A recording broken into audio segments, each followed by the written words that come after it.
Good morning student, मैं सुमन संधू। इस YouTube channel पर आपका स्वागत है। तो मैं आपको फर्स्ट ईयर में जो पेपर करवा रही हूँ, आपका सेकंड पेपर है, उस पेपर का नाम है समसामयिक भारतीय शिक्षा। तो इसमें अपना चल रहा है प्रशासन। मैंने पहले प्रशासन के बारे में बताया था, फिर उसके बारे में बाद में मैंने आपको अब जो टॉपिक है आपका शैक्षणिक प्रशासन पे चल रहा है। शैक्षिक प्रशासन में मैंने इसमें पहले आपको इसकी करवा दी थी, शैक्षिक प्रशासन की अवधारणा, उद्देश्य, महत्व, विशेषताएं। तो देखो शैक्षिक प्रशासन होता क्या, उसके बारे में थोड़ा पहले बता देती हूँ कि शैक्षिक प्रशासन का संबंध होता है मानवीय तत्वों से नहीं होता। मानवीय तत्व यानी कि जैसे भी किसी भी संस्था, स्कूल, कॉलेज में जैसे वहाँ का प्रिंसिपल हो गए, मैनेजमेंट होगी, टीचर्स हो गए, वहाँ पे जो शिक्षक हैं वो हो गए, उसके बाद जो आपके कर्मचारी, ये वाले कार्यालय के कर्मचारी, ऑफिस के कर्मचारी हो गए, फिर फोर्थ ग्रेड हो गए। तो ये सारे आपके क्या हो गए, शैक्षिक प्रशासन में कार्य करने वाले हैं ये सब लोग। तो ये क्या है, जो हमारा शैक्षिक प्रशासन है उसका संबंध मानवीय तत्वों से भी नहीं होता, बल्कि जो वहाँ पे स्कूल, कॉलेज या किसी भी संस्था में जो वहाँ पे भौतिक तत्व मौजूद होते हैं। भौतिक तत्व कैसे होगी कि स्कूल कॉलेज का भवन हो गया, फर्नीचर हो गया, वहाँ की प्रयोगशाला होगी, लाइब्रेरी होगी, खेल का मैदान हो गया, उसके अलावा जो अदर एक्टिविटीज करवाई जाती हैं वो सारी जो हैं कि ये शैक्षिक प्रशासन का संबंध केवल मनुष्य से नहीं होता, बल्कि वो वहाँ के जो भौतिक वस्तुएं हैं या जो भी वहाँ पे चीजें हैं उनसे भी संबंधित होता है। जो हमारा कि उन दोनों के मध्य जो प्रशासक होता है वो समन्वय और जो दोनों में समन्वय स्थापित करता है। और उसके साथ ही जो हमारी ये शिक्षा है उसको भली भांति उनका संचालन किया जाता है। किसके माध्यम से? प्रशासक के माध्यम से।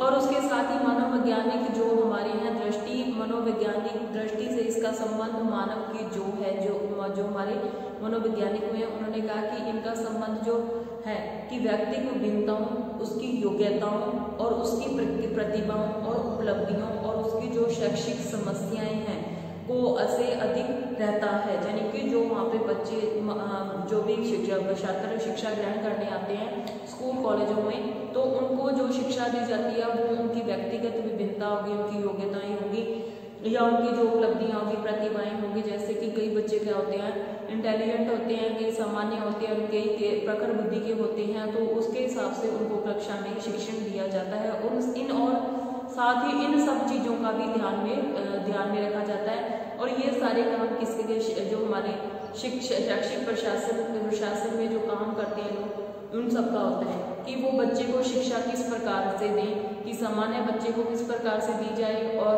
प्रखर बुद्धि वाले को और मंद बुद्धि वाले भी होते हैं। कई बच्चों को कम सुनाई देता है, कईयों को कम दिखाई देता है। उस आधार पर उनकी जो व्यक्तिगत उनकी विभिन्नताएं हैं और साथ उसकी योग्यताएं होगी और उसके संवेगात्मक, कई बच्चों के संवेग, जैसे संवेग होता है रोना, भूख लगना, ये सारी चीजें हमारी क्या होती है, संवेग होते हैं। कईयों को गुस्सा ज्यादा अधिक आता है, कईयों का मत होता है, ये सारे क्या होते हैं, हमारे संवेग होते हैं। और संवेगों के आधार पर भी जो उनको शिक्षा दी जाती है वो भली भांति प्रकार से उनको ये सब चीजों में समन्वय स्थापित करना होता है। ये किसका कार्य होता है? शैक्षिक प्रशासन का होता है।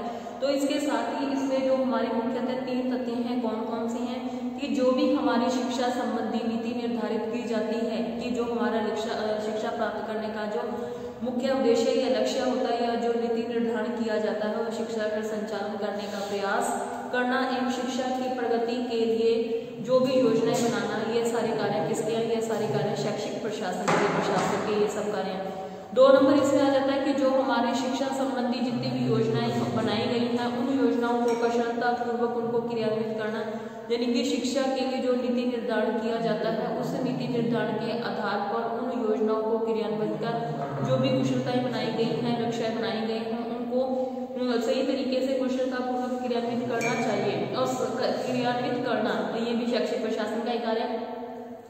उसके बाद इनका तीसरा कार्य ये आ जाता है कि क्रियान्वित की हुई जो हमारी योजनाएं हैं, जितनी भी हमने योजनाएं बनाई थी उनको क्रियान्वयन किया है। 2 नंबर पर क्रियान्वयन करने के बाद इन चीजों का मूल्यांकन करना, ये कार्य किसका है? ये कार्य भी शैक्षिक प्रशासन का ही है।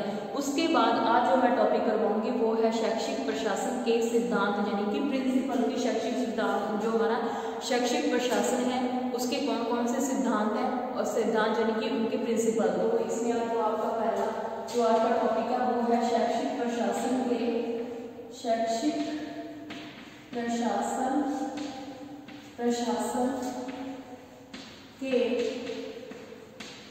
सिद्धांत। क्या टॉपिक आज शैक्षिक प्रशासन के सिद्धांत। तो सिद्धांत में बताती हूँ आपको कि जैसे हमारा शैक्षिक प्रशासन हो गया, उसके सिद्धांत में देखो, शिक्षा प्रशासन के सिद्धांत में देखो, जो हमारा शिक्षा के कुशल संचालन, किसके शिक्षा के कुशल संचालन पर व्यक्ति एवं समाज दोनों का ही क्या है भविष्य निर्भर करता है। अगर शिक्षा अच्छी होएगी तो इससे हमारे देश का भविष्य भी अच्छा होएगा। तो इसलिए जो हमारा शिक्षा के कुशल संचालन के साथ साथ जो हमारा समाज है, व्यक्ति और समाज दोनों का ही भविष्य निर्भर करता है। शिक्षा प्रशासन एक विकासशील प्रक्रिया है। जो हमारा शिक्षा प्रशासन है वो क्या है, एक विकासशील प्रक्रिया है। अतः यह आवश्यक है कि शिक्षा व्यवस्था का दायित्व है, जो यानी कि इसमें कहा गया है कि जो शिक्षा का दायित्व है, शिक्षा का दायित्व उन लोगों को, शिक्षा व्यवस्था का दायित्व है कि उन व्यक्तियों को दिया जाना चाहिए जो कि अनुभवी हैं, उन व्यक्तियों को सौंपा जाए जो कि अनुभवी हों या उनके अंदर व्यक्तिगत योग्यता हो।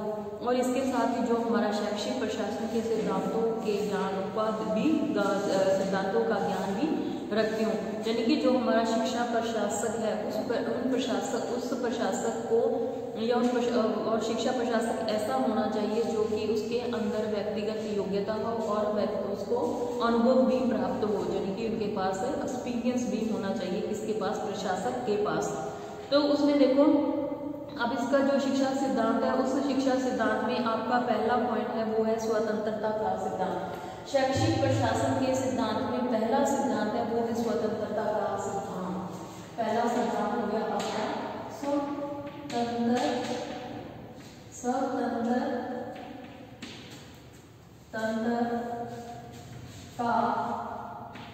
का सिद्धांत। स्वतंत्रता का सिद्धांत, इसमें सबसे पहला जो पॉइंट है वो है स्वतंत्रता का सिद्धांत। स्वतंत्रता के सिद्धांत में देखो, शैक्षिक प्रशासन में स्वतंत्रता के सिद्धांत में कि शिक्षा प्रशासन है, जो शिक्षा प्रशासक का नियंत्रण होने के साथ साथ जो शिक्षा का प्रशासक है उसके नियंत्रण होने के साथ जबकि उसका कंट्रोल भी होना चाहिए, उसके कंट्रोल के साथ साथ स्वतंत्रता भी होनी चाहिए कि उनको कर्मचारियों को कार्य करने के लिए जो है कि कार्य करने की पूर्ण स्वतंत्रता पर्याप्त मात्रा में होनी आवश्यक है।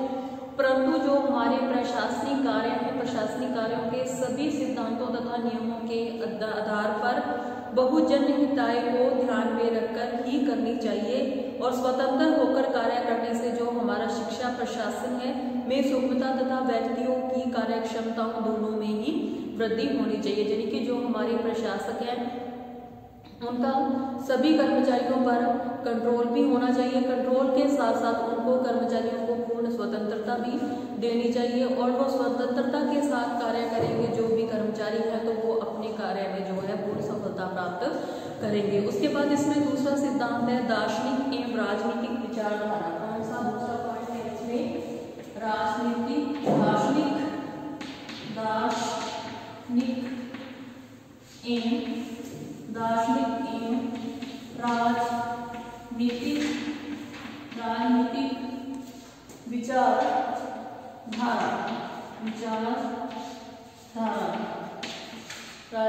इसमें आपका जो वर्ड है दूसरा दार्शनिक एवं राजनीतिक विचारधारा, यानी कि जो हमारे शैक्षिक प्रशासक के जो होते हैं प्रशासन, यानी कि जो हमारा प्रशासक होता है शिक्षा में, तो उसकी जो विचारधारा है वो दार्शनिक एवं राजनीतिक विचारधारा का सिद्धांत होना चाहिए। इसमें दर्शन जो है शिक्षा के मुख्य उद्देश्यों को निर्धारित करके, यानी कि जो हमारा दर्शन शिक्षा के जो मुख्य उद्देश्य हैं निर्धारित करके विद्यालय का क्या करता है, मार्ग प्रशस्त करता है। यह उपयुक्त वातावरण, कौन, दर्शन, उपयुक्त वातावरण का निर्माण करके उसको शिक्षा को निर्दिष्ट जो उसकी दिशा है, निर्दिष्ट दिशा की ओर अग्रसर करने की ओर में सहायक है दर्शन शास्त्र।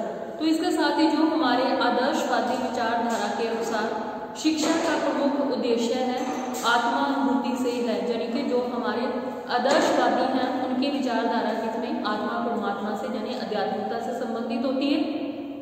तो उनका प्रमुख उद्देश्य है जो शिक्षा का वो है आत्मानुभूति से तो विद्यालय में ऐसा उपयुक्त सांस्कृतिक वातावरण का निर्माण करना होता है जिससे कि बालकों को उस उद्देश्य की प्राप्ति हो सके और जो जीवन में जो प्रचलित जीवन दर्शन को ध्यान में रखकर प्रशासन को करना आवश्यक होता है। जीवन दर्शन को ध्यान में रखकर प्रशासन को करना है। और शिक्षा प्रणाली है जो राजनीतिक विचारधारा से भी पूर्णतः प्रभावित रहती है। जो हमारी शिक्षा प्रणाली है, शिक्षा प्रणाली में भी राजनीतिक जो विचारधारा है उससे भी पूर्णतः प्रभावित रहती है। कौन? हमारी शिक्षा।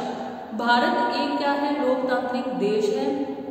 हमें विद्यालयों की जो शिक्षण संस्थाएं हैं, शिक्षण संस्थाओं के संगठन में लोकतांत्रिक दृष्टिकोण को ग्रहण करना पड़ता है और इसलिए जो हमारी प्रचलित राजनीतिक विचारधारा है को भी ध्यान में रखकर प्रशासन करना भी अनिवार्य है। यानी कि जो हमारा दार्शनिक जो हमारी शिक्षा है उस शिक्षा में दार्शनिक और राजनीतिक दोनों ही प्रक्रियाओं का प्रभाव काफी है, क्योंकि जो हमारा देश है ये लोकतांत्रिक देश है, तो इसमें दोनों ही विचारधाराओं का होना अति आवश्यक है। और इन दोनों सिद्धांतों को भी ध्यान में रखते हुए हमारी जो शिक्षा प्रणाली है उसको पूर्ण करना है। उसके बाद है समानता का सिद्धांत। तीसरा नंबर इसमें आ जाता है समानता का सिद्धांत। 3 नंबर इसमें है समानता का सिद्धांत।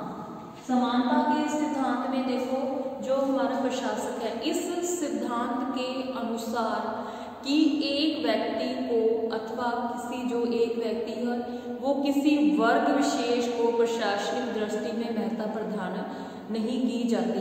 यानी कि कोई भी जाति से संबंधित जो हमारा प्रशासक है उस प्रशासक को किसी भी जाति के आधार पर उसमें उस पद को नहीं सौंपा जाता।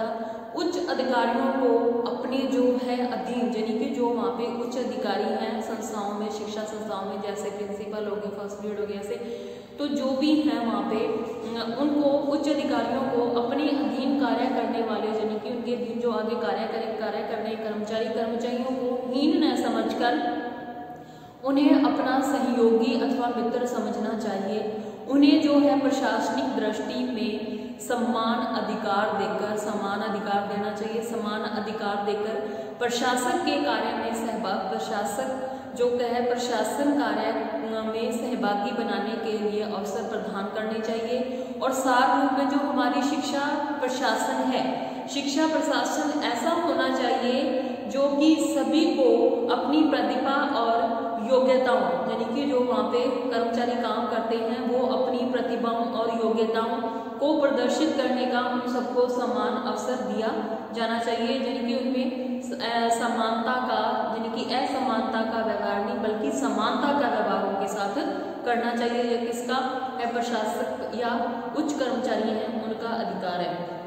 उसके बाद है सहयोग का सिद्धांत। चौथा पॉइंट इसमें आ जाता है सहयोग का सिद्धांत। अगला पॉइंट है इसमें जो है चौथा, सहयोग का सिद्धांत। सहयोग के सिद्धांत में देखो जो हमारी प्रशासनिक सफलता तभी प्राप्त हो सकती है जब सभी कर्मचारी हैं कर्मचारी मिलजुल कर सहयोग की भावना से कार्य करेंगे। यानी कि जो हमारा सहयोग का सिद्धांत है उसकी प्रशासनिक सफलता उसे तभी प्राप्त हो सकती है जबकि सभी कर्मचारी वहाँ पे मिलजुल कर सहयोग की भावना से कार्य करें।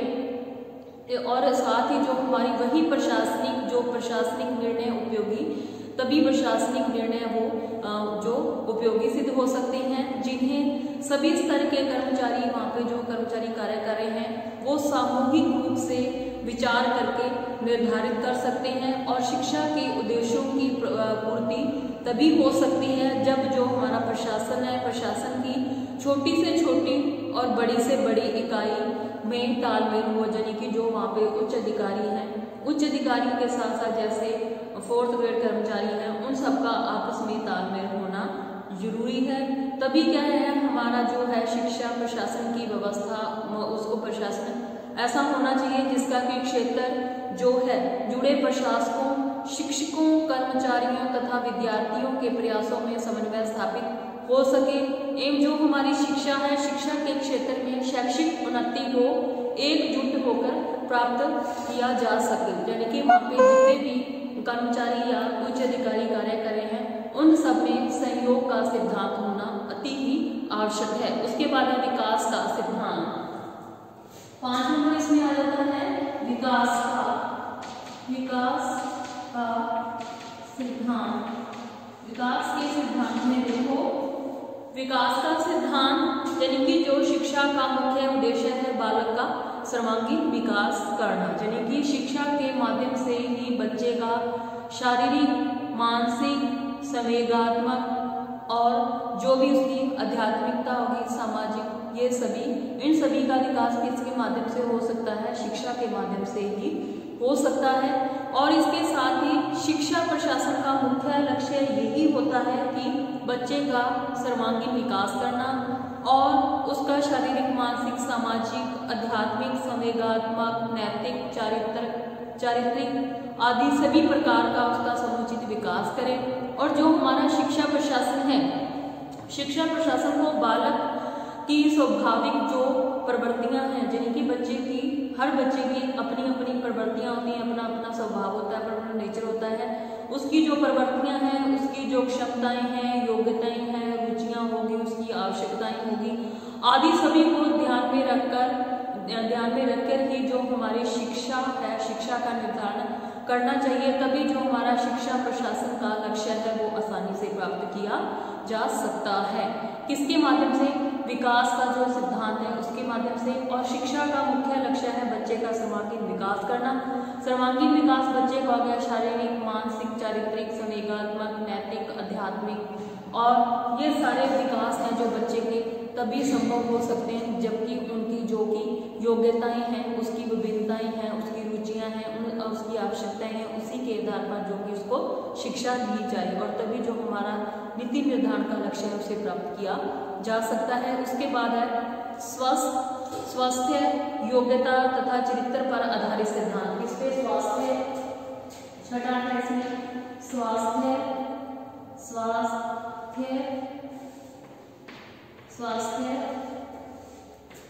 योग्यता और चारित्रिक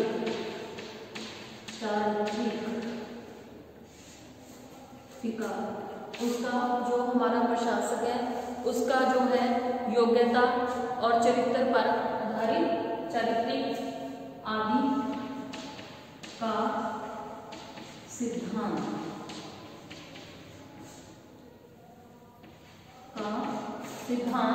तो इसमें देखो जो हमारा शिक्षा से संबंधी कार्यों की सफलता अच्छे स्वास्थ्य पर निर्भर करती है। जो हमारी शिक्षा संबंधी जितने भी कार्य नीति निर्धारण है वो सारे किस पे? उसकी स्वास्थ्य की सफलता पर ही निर्भर करते हैं।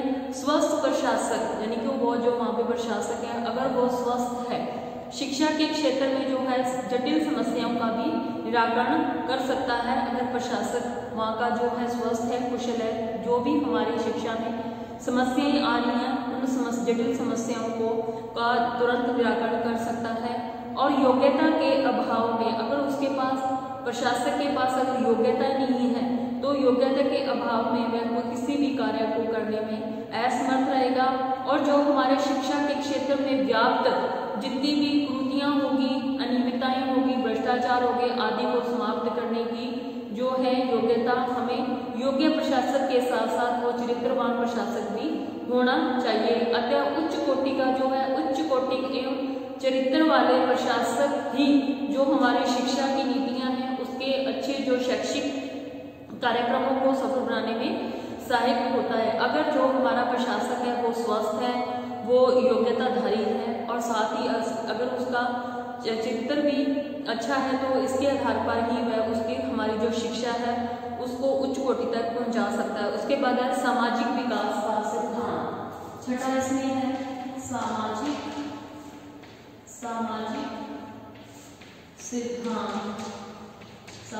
सिद्धांत का विकास, सामाजिक विकास का सिद्धांत। 7वां पॉइंट इसमें सामाजिक सिद्धांत, जैसे कि बालक है, बालक समाज का एक अभिन्न अंग है।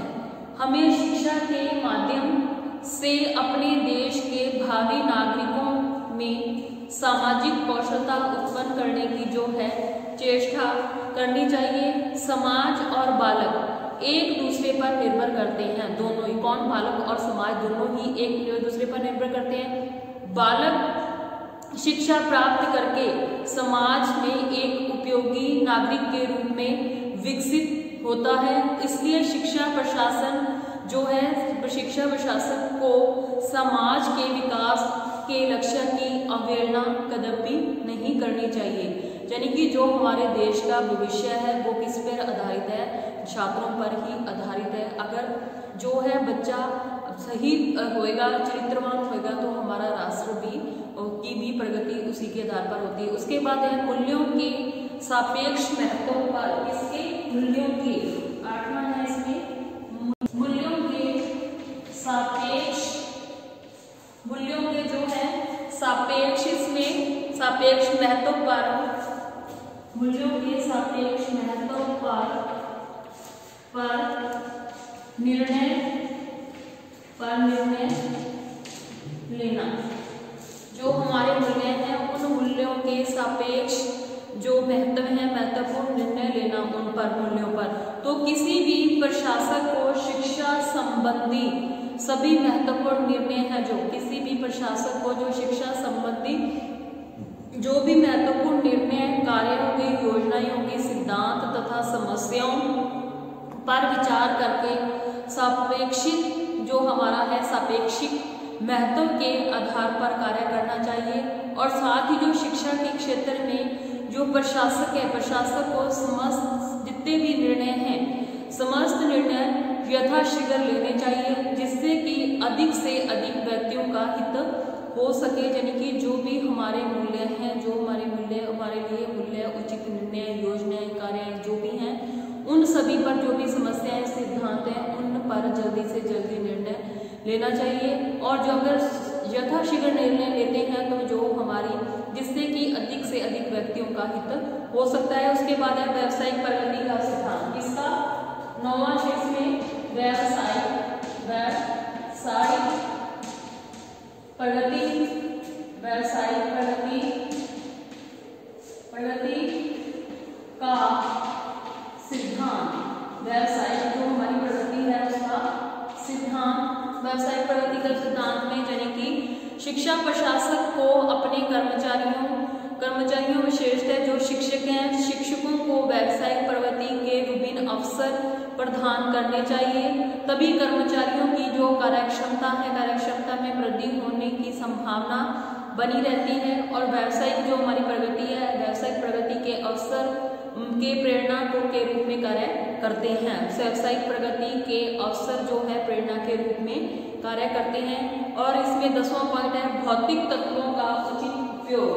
इसका भौतिक तत्वों का, जो हमारे भौतिक तत्व हैं, भौतिक तत्वों का उचित, भौतिक तत्वों का उचित उपयोग के सिद्धांत,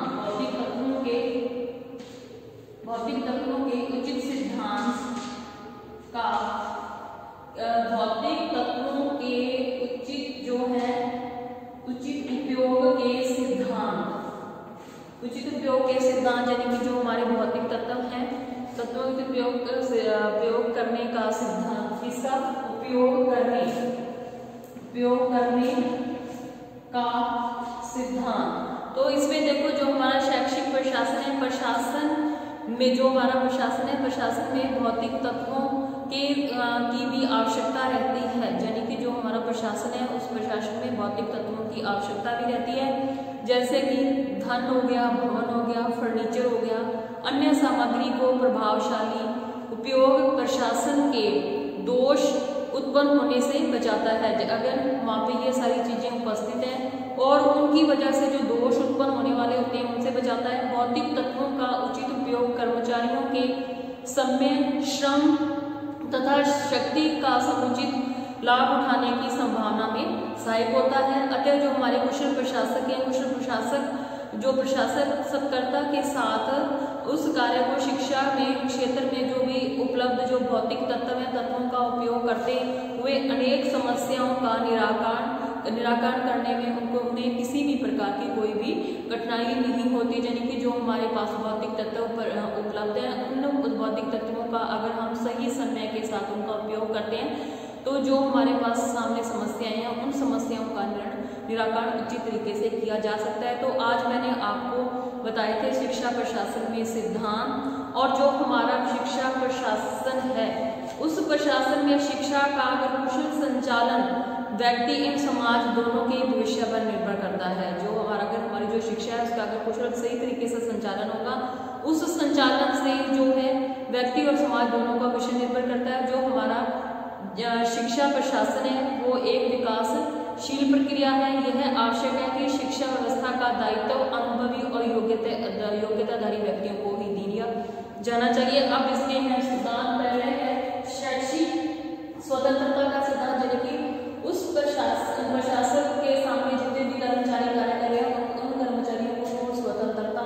के साथ कार्य करने का उनके पास उनको पूर्ण तरीके से कार्य जो है वह स्वतंत्र रूप से स्वतंत्रता होनी चाहिए उनको अपने कार्य पूर्ण करने में। उसके बाद दार्शनिक राजनीतिक विचारधारा, फिर है समानता का सिद्धांत, सहयोग का सिद्धांत, विकास का सिद्धांत, स्वास्थ्य, योग्यता और चरित्र का सिद्धांत। इसके प्रशासक का जो हमारा स्वास्थ्य और उसका चरित्र और उसके पास योग्यता के आधार पर उसे पद दिया जाना चाहिए। उसके बाद सामाजिक सिद्धांत का विकास, मूल्यों के सापेक्ष महत्व का सिद्धांत, व्यवसायिक जो हमारी है व्यवसायिक प्रगति का सिद्धांत। उसके बाद है भौतिक तत्व जो भी है उनका उचित उपयोग करने के विकास का सिद्धांत। तो जो आज हमारा शैक्षिक प्रशासन था, शैक्षिक प्रशासन में मैंने इसमें पहले आपको अर्थ, इसकी परिभाषा, उद्देश्य, लक्ष्य, महत्व, विशेषताएं और आज मैंने इसके जो हमारे हैं शैक्षिक प्रशासन के सिद्धांत करवाए हैं। तो जो ये हमारा शैक्षिक प्रशासन का टॉपिक है वो खत्म होता है। तो मैं कल आपको नए टॉपिक के साथ हाजिर होंगी। तो आज की क्लास है जो आपकी यहीं खत्म होती है।